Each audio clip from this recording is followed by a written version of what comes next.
RPG 그대로의 RPG 불멸의 전사 2. He actually advanced to the first round of Star League. Remember that before we were double elimination by cheesing innovation in 2 games with the Nidus Worm play and then like another Ravager push or something like that. Like he's very aggressive, very cheesy. I think he knows that oftentimes his opponents are better than him in macro and in late game, and so he comes up with a clever strategy that his opponents might not expect, and he kind of just cheeses them out in a best of 1. And if he can do that here again, even if he wins in the macro game, all he has to do is take 1 win, and CJ advances here. They take the win, 3-1. And if not, they go to the ace match. I'm not sure who they're going to pick to bring out there. We're going to have to see. But this is going to be interesting. Now, will RagnaroK play his normal style? I think the answer is yes, but it's tough. All right, let's take a look at the predictions here. This was not 100%, if I remember correctly.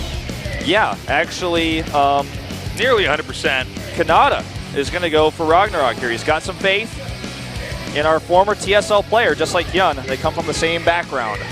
All right, guys, this is game number 4, RagnaroK against Kier.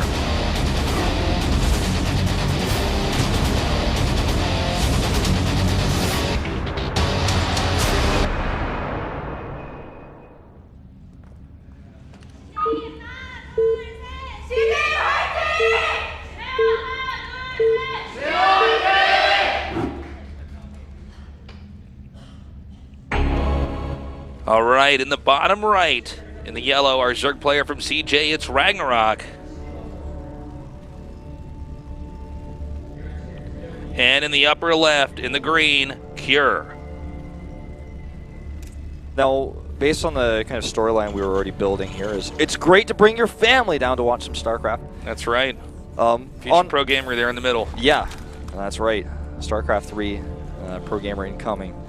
Now, with the cross spawns on Frost, if RagnaroK planned on doing a cheese, it's going to be a lot tougher at these cross spawns. Even getting Overlords in position for Nidus play takes longer, it's harder, easier to get shut down. So when you think about the map choice even to put RagnaroK on this map, probably thinking he wasn't going to be doing an aggressive play, because even if you spawn horizontally or vertically on this map and not, non-cross spawn, it's still a pretty long rush distance. Yeah, I think RagnaroK would have preferred to be sharing like the top, or maybe not even be on this map at all. Yeah. Now this map does have some fundamental burdens for the Zerg. If we look at it, it really is very easily split up into quadrants. So the bottom right quadrant, which is for RagnaroK, only has about 4 accessible bases. I mean, taking a 5th for Zerg on this map is tough. So late game is going to be a problem that may make RagnaroK even more inclined to cheese. Yeah, especially because if this game ends up, kind of with a stable mid-game for both players, the late game is likely because of the cross spawns. And if you look at the 5th base that he could potentially take like north of his 4th, it's so easily harassed. It's so close to Cure, and it's so far away from his 4th. Spreading creep up around this little curve backwards C, near where that base is right there, like above that 3rd base location, is kind of awkward. It's only useful for your base, but it's not an aggressive creep spread. You have to use a lot of APM for that. Definitely tough for late game Zerg on this map, absolutely. This map is also a bit Nidus proof, I would say. It's pretty easy to hold off a Nidus for Terran, as long as you're looking for it. But we'll see. We'll see. I mean, RagnaroK is definitely probably the player who's Nidus the most here in Legacy of the Void. But I think that's something that fades quite quickly as the meta gets more and more developed. The strength of invulnerable Niduses was something that every Zerg player from every region used a lot. And we even saw, like, back in Katowice, foreign pros were still using it, but it's kind of faded out of the meta in general because Terrans know how to stop it. Now you just have enough units to where you burst it down once it's no longer invulnerable, once its animation's finished, and you can kill it. And, I mean, look at the positioning here for Curie. He already has a spotting SCV or a Marine patrolling the top right of his base. Yeah, he wants to check for that. Yeah. He's 100% ready. He knows what RagnaroK's playstyle is. He does research. He's ready and prepared. Okay. Yeah, go ahead. I was just going to say, I mean, this is going to be kind of a passive mid game because RagnaroK is not doing anything crazy yet, and we are in fact, he's playing a very conservative game. We've seen him do a lot of cheeses, so we always want to highlight that first in case it does happen. Because he's known for doing that more than he's known for playing standard games. Kier right now has a bunker up. Kier, a very talented player. He's been ranked 1 GM in Korea multiple times. He's very solid. I think we just now kind of broke out of just being a good ladder player to being a solid tournament player. Yeah, so I think you're seeing Kira in his very best shape ever. Yeah, exactly. Like I feel like he's finally starting to be respected. If it was 3 months ago, this would have been much harder to call. Yeah, 100% agree. As that Reaper's grenade timed out perfectly to hit that drone. Reaper will come in here and actually, I think, just barely get into the main. Yep, not going to see much. Sees a lack of gas. You know, it's only 1 gas, so that's pretty telling. Because he was able to see the third base and the natural were gasless. So that's going to make Kira feel even more comfortable here.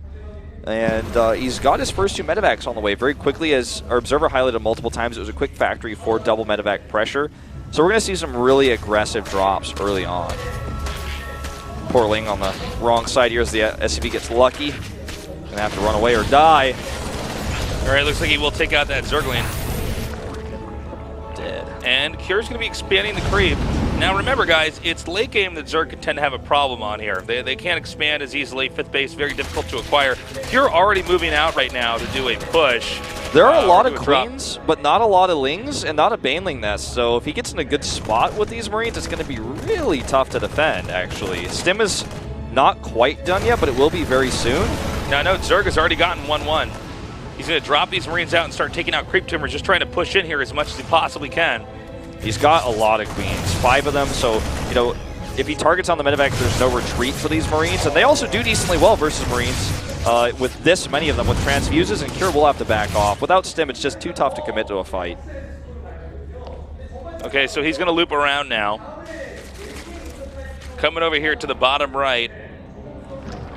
Pretty impressive defense from RagnaroK so far. He's got Overlords in position, he's got his Lings in position here, and you know, he went for an aggressive 1-1, like you said, very greedy. He's looking for that late game. He's going to have a Baneling Nest in just a moment, so you know he didn't cut that out. Like he was greedy with how late he made it, but it's still safe enough with the extra queens he made and all the creep he's going to have. They're going to do a follow-up attack that looks like a follow-up drop rallied across. Now let's see how effective this is. Remember, drops, it could be a double-edged sword. If you get the good connections and take out the medevacs, then Zerg's in the lead. Otherwise, Terran is in very good control of where your army is. It could oftentimes outposition you. Seems a little bit like Kier kind of playing like he's TY here. Yeah, look at the second wave of drops that come out, catch these queens undefended as they're greedily pushing creep up here. A scan will eliminate, like, I don't know, like 9-10 tumors there. Huge win there. This, you know, Evolution Chamber set is out of position as well, or like undefended, I should say. Here come the Lings down. And because there's only queens as anti-air here, you can just keep flying around avoiding the ground army. The 1-1's about to finish, so that's going to make this a little bit easier, as you will have a full set of upgrades ahead. But Kure just keeps rallying Stim Marines and medevacs across the map. Combat Shield's about to finish, and his own 1-1 as well. Yeah, 1-1's done, so these Lings are going to be a lot scarier. Able to really push back these drops pretty effectively. But Kure is staying with his style, doing a good job taking out the creep tumors. When the Lings are this strong, there's just not as much that you can do. Yeah. Third command center going to finish in a pretty timely fashion. He's going to move that over and take the third base while keeping the pressure on here. Zerg is going on to a fourth base. The fourth base, by the way, pretty far away from the second and third, which can be a little bit trickier to try to hold off. But so far, so good. RagnaroK is doing a great job keeping his Lings underneath these medevacs. So much pressure being put on right now. He's going to have to split his Lings well, or he's going to lose something no matter what, right? Like, so I love this, targeting the medevacs. That's so important, but he runs down here. Lings are going to have to come back to the natural, but this fourth base is under attack as a result, and it's going to take a long time to send units over there. But look at this, look at the minimap. You can see RagnaroK is splitting his forces on both sides. Oh, barely keeps that that alive. Actually does save that one Widow Mine. Continue to drop here, there, and everywhere. Takes out one medevac as the game continues on. Spire about to finish. We should have some Mutalisks be on the way shortly here. Look at this, he loses this other medevac, he gets a queen for it, yeah, but RagnaroK secured a fourth base. Yeah. He's playing so well, he's got the upgrade advantage, 2-2 on the way. He's actually got creep drop too at the other two would-be bases right now. So definitely really annoying here. And of course with the 1-1 Lings, he has to keep picking up. He's not able to secure the ground like he wants to. Creep finally dissipating over here. He'll be able to take his third now. But Zerg already has been double bases for a little while now. Yeah, I'm really impressed with this hold. I mean, he has his Lings split in 3 different places. Yeah. He's really showing his multitasking prowess right now on the defense. Going Corruptors, kind of like what Dark likes to do. Going to help him against these drops. And, oh, hold that thought. Okay, nice pickups there. Not the quickest, but still decent. But the Corruptors are definitely going to make this drop play a lot tougher. He's not going to be able to be as liberal with them. He's really going to have to either commit or just stop dropping when these 7 pop out. So, I gotta say, Wolf, this is not the game I thought RagnaroK was gonna play, but I am pleasantly surprised. Same. He is doing a great job moving around here, and you know what? Cure might have actually just fallen into a trap for the time being. His boosters are on cooldown. As I said, if there's Corruptors here, you have to commit or get out, and he loses a medevac there. He's gonna kill a gas here, which is a small victory. Cure is everywhere, but RagnaroK is too. Like, he's really not taking big damage from drops coming from 2, sometimes 3 different locations. I'm really impressed with his defense. It's pretty stellar defense here from RagnaroK. Now, RagnaroK has not had the opportunity to have his own offensive plays, but he's actually deflecting everything Cure is doing pretty effectively. Now the game's going to start getting interesting. Zerg expands to the upper right, a location that's unlikely for Terran to scout, at least not accidentally. And if he can keep that for a little while here, he's going to be in great shape. All right, Corruptors here again, going to make it so that every time you use the boost on the medevac, it needs to be, to retreat. Good reason. Yeah. You can't actually use it to get the drop there faster, or the Corruptors will catch you and kill you. Okay, great job. Takes out that Marine. Going to try to do an interception here. These medevacs are on the run right now. This could be huge, and it is. Yeah, nice good connection there. Okay, the Lings are coming up now. Again, these Lings just so strong. He picks up once again. I have to give some praise to Cure here. He's done an incredible job of keeping the medevacs alive, considering how difficult this game has actually been. Corruptor's going to pin this one up to the ropes and take it out. 26 kills on that. Also, it's 3 bases to the Zerg's 5. The 5th base is almost done for Zerg. Ultralisk Cavern on the way, and that's the real big game ender. You can see Zerg has 1.3k gas, so he's got a pretty impressive amount that he could tech up to. But he's 50 army supply down, and he needs to hold this attack, or the game ends. Like, this is Cure's moment to really swing the hammer and hit hard. A bunch of Banelings morphing in a safe location. He does catch a full drop, but still, this is a large Terran army that's already pre-split here. Okay, this is actually a terrifying Terran army. Zerg was saving up to get those Ultras out, but the Ultras Cavern only just now about to complete, and that's already when the attack is in good position. He's got Banelings coming in though now. Banelings spilling in. We have Widow Mines being set off here. The Marauders taking the Baneling damage.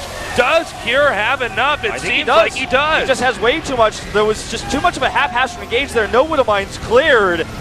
And it starts to look like we're going to an ace match here. The Ultralisk Cavern done. He has money, but he doesn't have the time he needs. This army was not going to be as strong until he had the Ultras out. The timing here from Cure was impeccable. RagnaroK was ready for the drops. He wasn't ready for the push, and that's how Cure closed this game out. Very nice tempo play from Cure. And 3-3 is about to finish for him. Not that it matters. This game is certainly over, but he didn't even get Ultralisk out because of this immense pressure. Couldn't survive. And down goes the Ultralisk Cavern, and that's how he knows this game is over. And RagnaroK is just going to have to try to come to terms with it as these Marines just continue to rally across the map. Look at the mini-map. More and more Marines coming over. No way he can stop this. Attack speed finishes here for Lings, but it doesn't matter. He's going to type out GG. GG. Jin Air evens it out. Guys, we're going to the ace match. All right, well, this is what we expected today. I have to say, very impressive game from RagnaroK, though. Despite Cure's victory, that was a well-fought, nice, tight defense. Yeah, that was like a new age RagnaroK, but you could see he knew what he needed to have to win the fight, but he couldn't get there in time. Cure was maxed out, had this push, had the good setup. No drops were not going to do anything in that game, but it didn't matter. It just did not matter. So we're going to be going on to the ace match. Who do you think they're going to pick? SOS here? I think there's a high chance we see SOS Hero. Hero is almost, in my opinion, like it's a must-pick for Sejong as the final map. Yeah. Biel is the secondary choice. But I think Hero so overshadows Biel right now, and has for a while. He's got 10 wins. He's with his win today actually tied with Zest. Maru, ahead, so they're basically tied for second now. RagnaroK very upset with that loss, as you can see, because if he had just played a little bit better, it would have just won CJ. But I gotta say, he played better than I expected. I thought we were gonna see some kind of cheese, and maybe it would work. Who knows? Cheese could sometimes win against anybody, but it was not the case. He actually had really good handling. That last game, Cure just very solid, very scary. So I guess the game right now inside this team versus team meta is going to be hard countering Hero. Yeah, and I think SOS is your guy. Like, if it was up to me, I'd choose him here. I would pick him. He's Maru can do it too, though. But yeah, Maru's might be, like, he already played a match today. It was not an easy match. SOS has been resting. He hasn't been playing in individual leagues. I think it's going to be Hero versus Maru, Hero versus SOS. I'm going with SOS. I prefer him. Are you an SOS guy here or a Maru guy? I'm always an SOS guy. I'm catching that guy winning way too much. All right, we're going to see who the picks are. Dun, dun, dun, dun, dun. And this is Dun, dun, dun, dun, dun. this is like a Dun, really dun, dun, dun, dun. No, go ahead. Sorry. a really telling moment, I feel, for Jin Air. Yeah. Who do they choose here? Who do they choose as their ace player? Because I think the reason why we don't see SOS in the regular lineup today is because they wanted to give the other Creator players and more Kiana. opportunity. Yeah, exactly, an opportunity. They already secured first place. You want to have a solid lineup with a bunch of good players. The only way to do that is give them experience, but they took a risk. Are they going to take a risk now? If it wasn't SOS, I would not be surprised if they picked, I don't know, maybe Cure or something like that, maybe Maru. But for CJ, I can only imagine Hero. If it's not, I'm going to be really surprised because they are so close to taking this home. Yeah, it's so important for them for securing playoffs. Let's see who the players are. It is Hero versus Rogue. Oh wow! Not what I expected. I was not even considering him as a factor. This is going to be interesting. This should actually be much closer. Yeah, big risk. Rogue for Jin has Air. had some ups and downs in the last few months as well here. Have to agree. Wow. Remember, if CJ wins this, Jin Air is no longer undefeated. That's true. All right, guys, we're going to go to a short break. When we come back, the ace match with CJ against Jin Air. Stay tuned.